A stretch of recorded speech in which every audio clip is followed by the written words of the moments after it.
head of membership services. I've been at CCA for too long, probably, more than 20 years. I've been involved in probably most things that we actually do, but really my role as head of membership services is to develop the programme of activity that really is relevant for today. It offers value for money for you guys.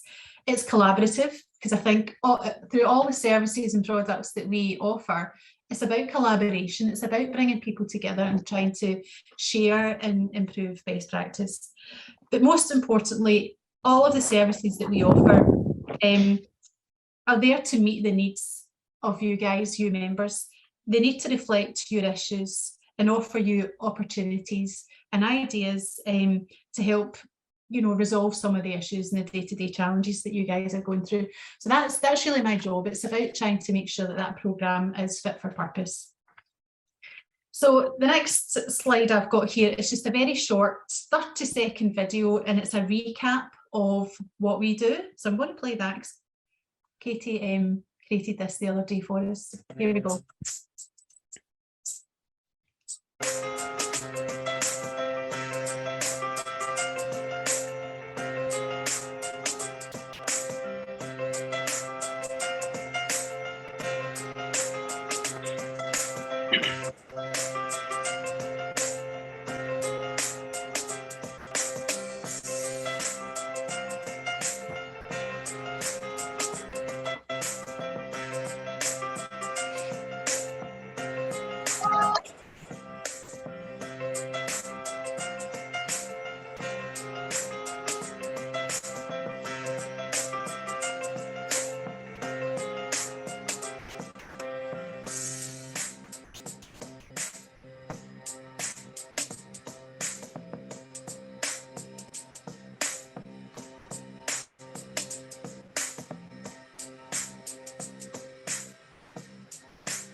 There we go.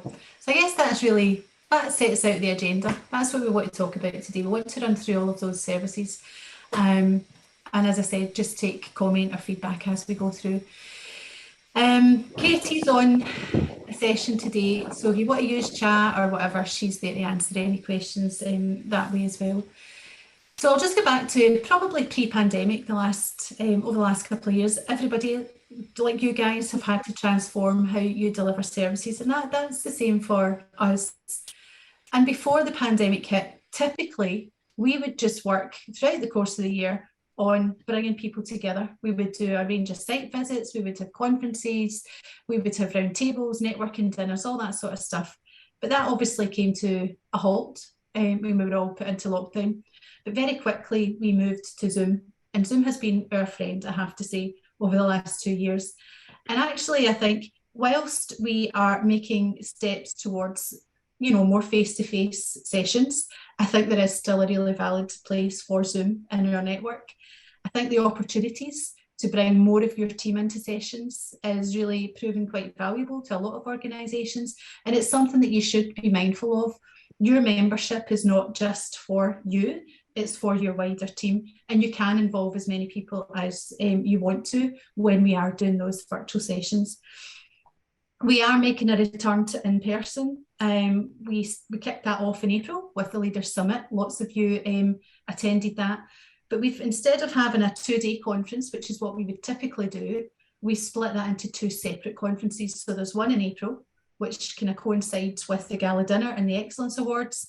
And then the second session is, or the second part of that, is in Manchester, and that one's coming up on the 2nd of November. So rather than having that conference as one kind of big event, we've split it out into 2 smaller conference-led sessions. We also do quite a lot of one-to-one sessions. That's something that we can talk to you individually about, maybe joining, for example, Anne-Marie would lead a conversation with your leadership team on a particular trend that we may be picking up on across industry or different things like that. And we've also got the research programme where we work to capture as many views and opinions as possible. So those 4 ways are how we actually engage with our members. And I'm sure most of you guys that are on the call this morning are actually members. You'll know this, but for those of you who are new to it, then that's kind of our methods of communication, I suppose. The services that we currently have split across 3 separate areas: leadership and insights, operational excellence, personal development and recognition. And that's just how I want to kind of structure the conversation this morning. In terms of leadership insights, these services are really about those kind of more strategic leaders in your organisations, those that are leading teams, that are leading the strategy for customer experience or customer service. And they're designed to really provide a bit of thought leadership, really, and try to pull together some of the big issues and themes that will potentially impact your organisations over a period of maybe 3-4 years. So the way we do that, and we actually had our first in-person industry council meeting last week in London, first in 3 years, I think it was. We met in London and we had probably about 35 senior leaders from a range of different organisations coming together to say, right, what does this look like going forward? And the conversation last week was really around that front line, how it's changed, how we're working from home, who's getting it right, how do we recruit? I mean, very operational, but kind of in a strategic context, you know, what kind of investments might they need to make to ensure that things are working as they should. And running alongside that, we've got a research programme that captures a wider point of view from the network. We capture interviews, conversations with different leaders, and we try and condense that into a white paper. So the Industry Council is where the leaders come together, but the research sits alongside that and tries to kind of support some of the conversations that everyone has. Moving around the wheel there, we've got the Women in Leadership Network. I think it's a great opportunity for women in our business to come together with their peers. These sessions are always typically on Zoom, and they are hosted every 6 to 8 weeks. The agenda can be quite fluid, you know, but we invite leaders, female leaders from across the network, to talk about, you know, it might be about their own personal career, their pathways, their journey that they took, personal issues and challenges that they might have faced, what it means to be a leader in today's customer experience marketplace, and how to influence and build engagement across the business. So it can vary. I mean, the last one I think we had was around menopause, right? So we cover so many different topics. But if you think that, you know, you want to start to network outside of your own organisation and connect with different women in similar positions to yourself, then it's a really great opportunity to do that. The Leaders Summit I touched on very briefly. I'll come back to it further on in the presentation, but we also have this session set up for the 2nd of November. It will showcase leaders in our network. They'll share their strategy on a platform and encourage discussion and debate around where they think the future of our industry is heading. I mentioned the research programme. Now we have the programme really is about, as I said, trying to capture a much wider view on some of the big issues that are impacting our industry, and really trying to kind of get under the skin of what people think. And it's really designed to support and influence some of the strategies and some of the decisions that you guys need to make on a day-to-day basis. There are 3 topics that we are working through that will take us probably to June or July next year. There's somebody else coming in. And the first one is all around attracting and keeping the right talent. So that's the topic 1 is actually live at the moment. You may have already been invited to take part in a benchmarking survey on that. And if you have, it would be really appreciated if you could complete that. I think we've probably got about 60 individual responses so far from different organisations.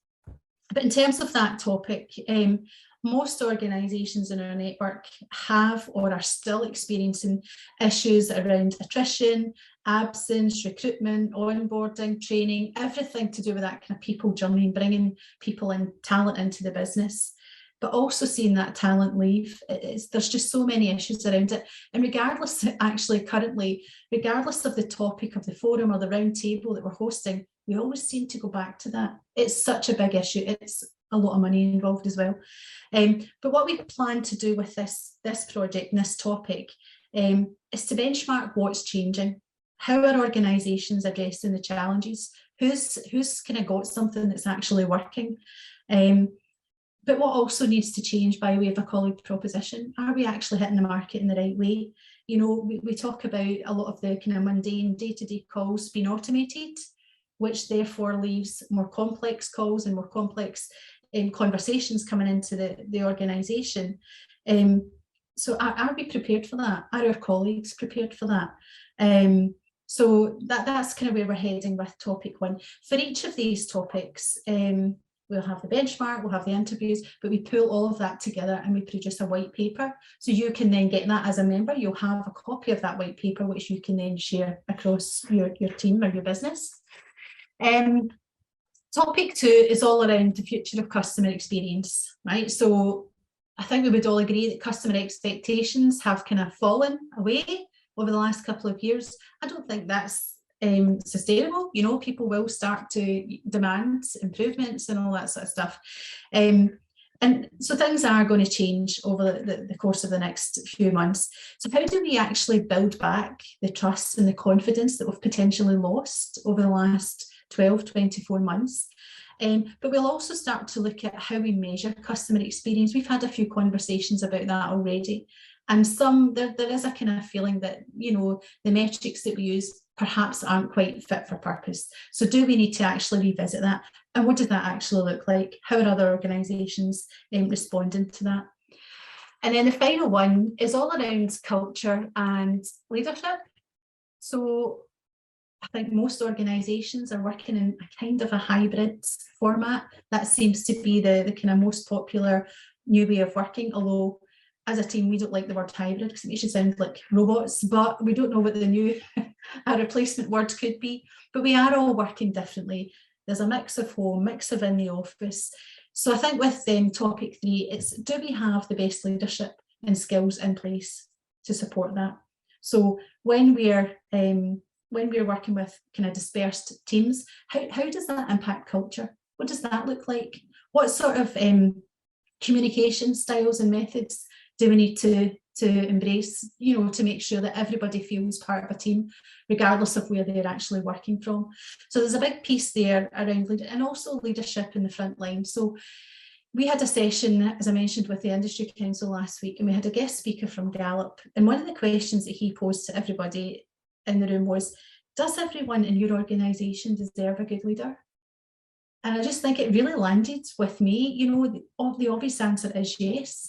But can you confidently say that every leader in your business, team leader right up to the top, is skilled to manage their team and to get the best out of them? And I think it's quite a challenging question, actually.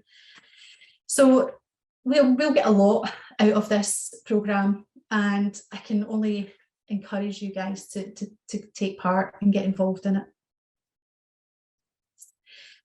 So that moves us on to operational excellence. This is there's quite a lot of services here, but they're all about trying to help you get the most out of the network. And working with other members like you have got these day-to-day challenges. How's everybody else dealing with them? How are they working through them? So there's a number of ways that we approach that. The first one I'm actually going to touch on is the accreditation. So we've had this accreditation scheme for, I don't know, 23, 24 years. Lots of organisations on the call today have actually gone through that. And hopefully you really, really understand the values of it.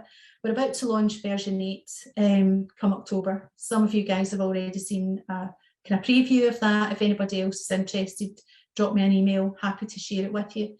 But really, that is a kind of testament to your organisation to say, do you know what, we are serious about customer service and we want to be validated for that by an external independent organisation.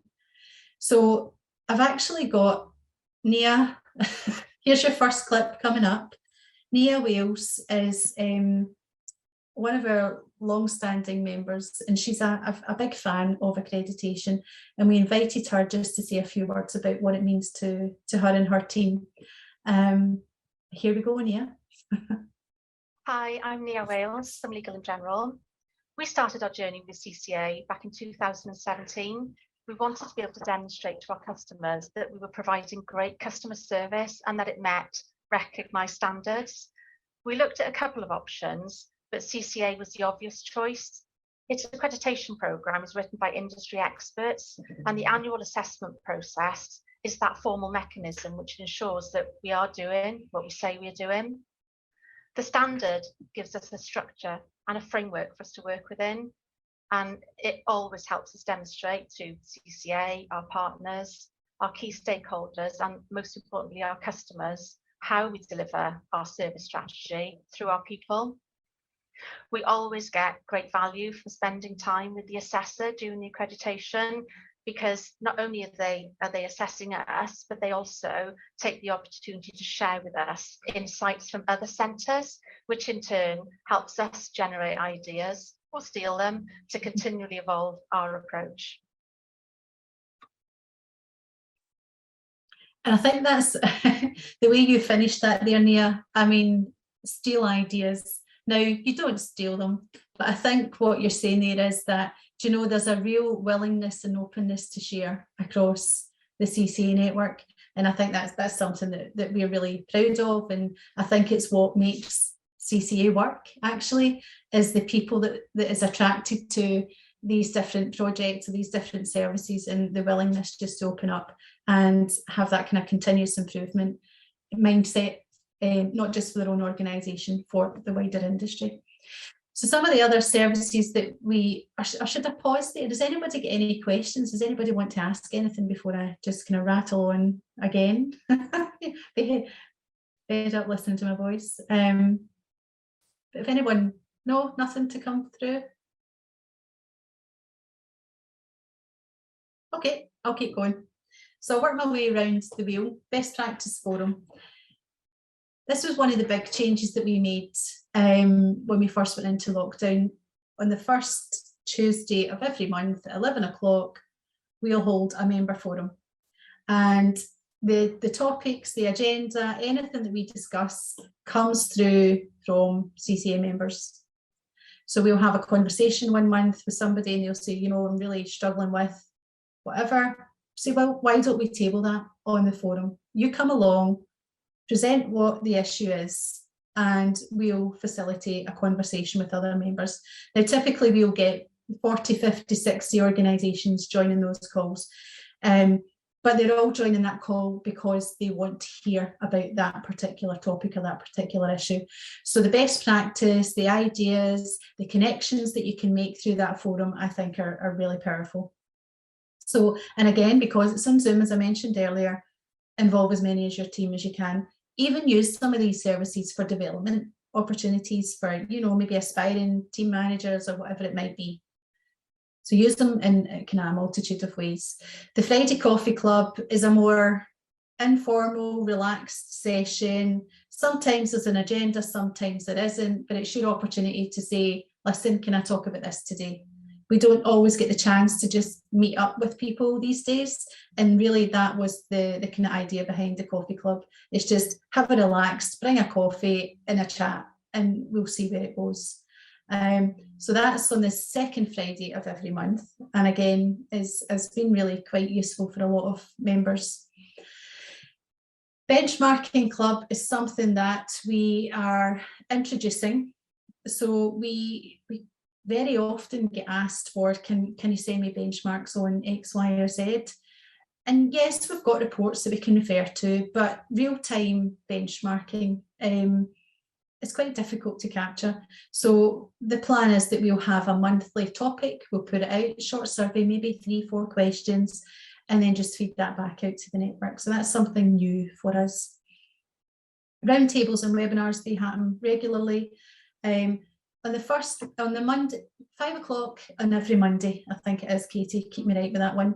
5 o'clock on every Monday, Katie will send round a summary of the sessions that are coming up, whether it's the best practice forum, whether it's an industry council, whatever. She will list them all and say, right, if you want to, if you're interested in this, here's a link to book. And that's how you'll probably keep track of what's happening.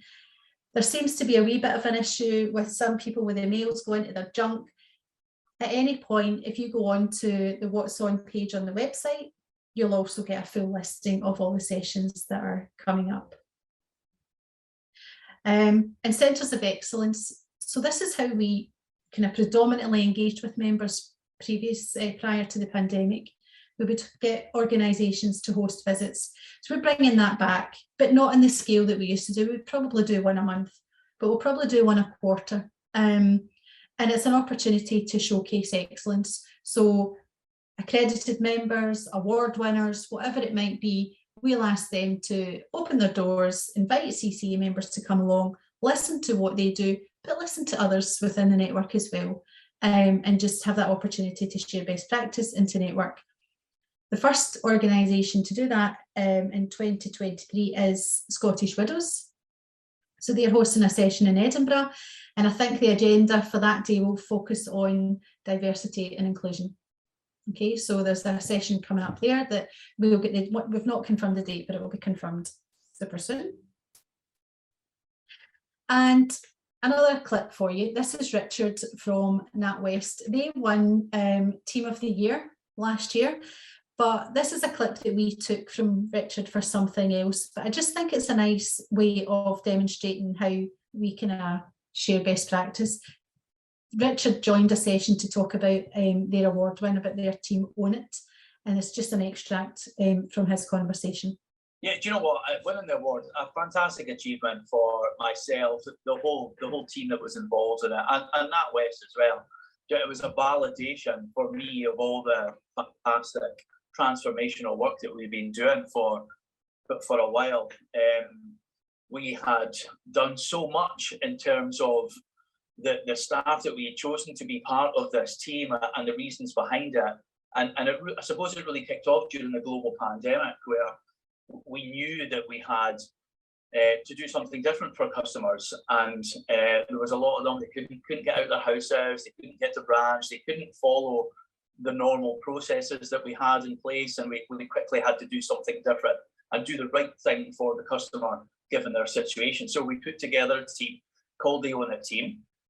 We gathered a bunch of staff. It was 100 initially, and we called them pioneers. They were really leading the way, and we're going to change the way that we worked in terms of how we deal with customers. And initially, it was really about.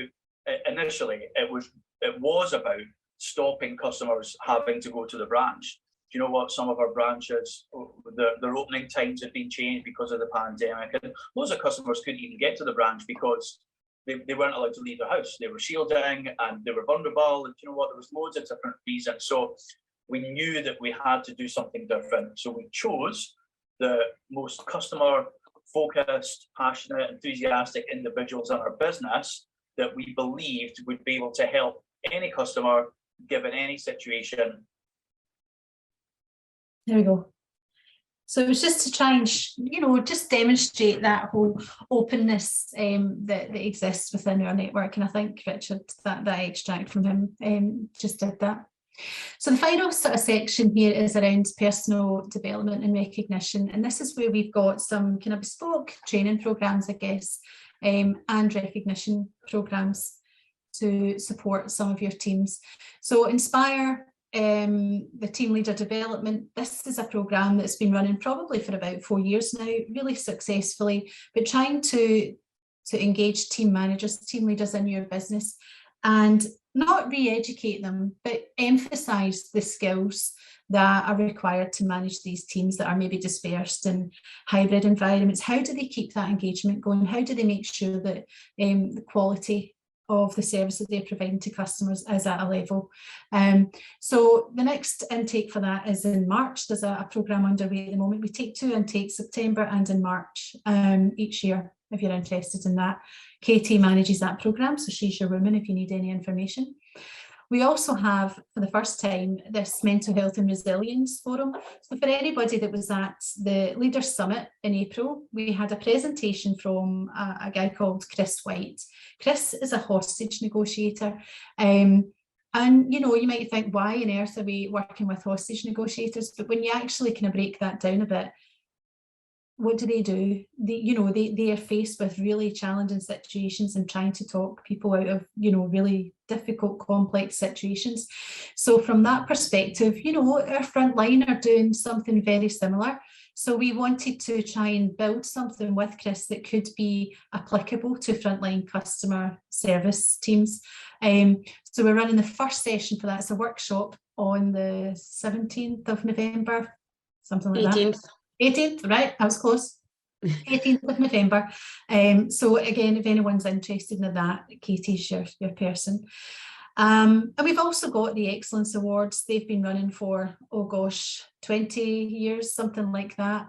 We have the current intake is open until the middle of December. So if you want to look at the categories for that, you have until the middle of December to make your submissions, and we'll bring that all together on the 27th of April with the gala dinner and the Leaders Summit during the day. But there's also an opportunity to get involved in the judging part of that, and again, there's a huge opportunity there to learn from other organisations, what they're doing, how they're engaging their people, how they're building different strategies, whether it's for vulnerability, diversity and inclusion. There's a whole range of different topics that you can access there.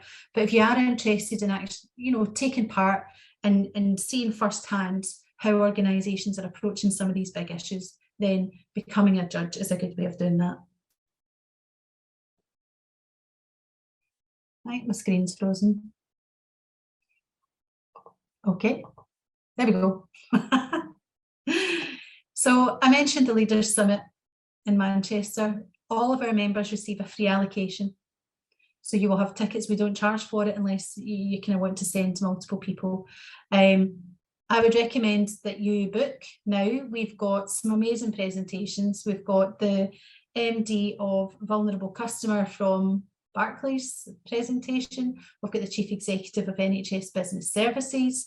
We have a leadership speaker talking about how to be remarkable. There's always something in these sessions that, whilst there's a lot of kind of industry-led content, there's always something that you can take away for yourself on a personal basis, and that piece around the leadership and what type of leader are you? How can you influence change? How can you influence people in your team? That's how we'll close that session. So lots of presentations, debates, round tables, and you get to meet people. You get to meet those colleagues that you look at every day on Zoom. Bring them together and come and join us in Manchester. And all of the CCA team will be there as well. We would love to meet you in person, of course. So that's it, a quick run through. That's where our services are headed for the next 6 months. I really appreciate you taking the time out to listen to me rabbiting on today.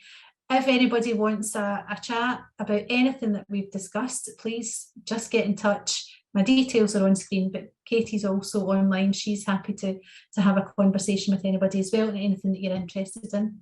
So I hope that's been informative, useful, but happy to take any questions at any point, and hopefully see you on the 2nd of November, which is only, I think, about 4 weeks away, which I can hardly believe. So thanks so much for listening, guys. So I would recommend anyone who hasn't looked at the global standard to do so. As well as the accreditation, there are loads of other benefits. Access to the CCA network, I would say, is priceless. We attend best practice forums and the Friday Coffee Club. And these forums cover a really wide range of topics, from recruitment to vulnerable customer to more recently the menopause. Hearing how other companies approach things and their challenges and their ideas is so helpful, and it always feels like a really safe and supportive group that come together to help each other.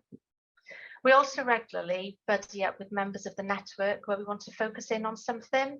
So recently, we've been lucky enough to meet up with the NHS Business Authority complaints team to share approach to how we survey customers.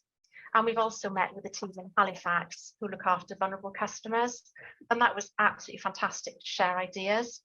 Halifax gave us a great idea on wording for our IVR to encourage vulnerable customers to tell us how we can better support them. And we shared with them the bereavement training that we had recently done with crews. We get so much value out of the network. So that's what we've got planned. But if you've got ideas on how you can develop services further, we're all ears, obviously. We want to make sure that what we offer works for you guys and is addressing the issues that you're facing. Sharon, I guess I would just say for anybody who's thinking about it, maybe you know, to spend a bit of time with somebody who has done it a couple of times, because sometimes you don't quite understand what you're taking on, and it can feel massive, but actually when you boil it down to, you know, the evidence and what you need to do, it's far easier than you think it's going to be. So I would just encourage anybody who's thinking about it to maybe talk to one of us who does it, you know, and who's been doing it for a while, because it just feels like it's not quite a mountain that you think it might be. Yeah, absolutely, Nia. Okay, well, we'll end it there. Thank you so much. It was lovely to see you and to see the sunshine in the background and so many houses. It looks like a lovely day. So take care and we'll see you hopefully very soon. Thanks very much. Thank you very much. Bye. Cheers. Bye. Thank you. Bye. Bye. Bye. Bye.